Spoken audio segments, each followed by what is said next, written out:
ములుగు జిల్లా తాడ్వాయి మండలం మేడారం సమ్మక్క సారలమ్మ జాతర తిరుగువారం పండగ సందర్భంగా రాష్ట్ర శాఖ మంత్రి దనసరి అనసూయ సీతక్క, జిల్లా collector Divakara, TS SP Sudheer Ramnath కేకన్లతో కలిసి అమ్మవారిని దర్శించుకుని మొక్కులు చెల్లించుకున్నారు.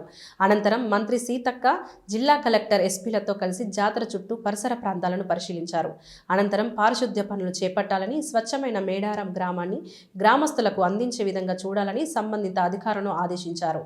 ఈ కార్యక్రమంలో జిల్లా పంచాయతీ అధికారి, డిఎస్పీ, ఇతర అధికారులు తదితరులు పాల్గొన్నారు.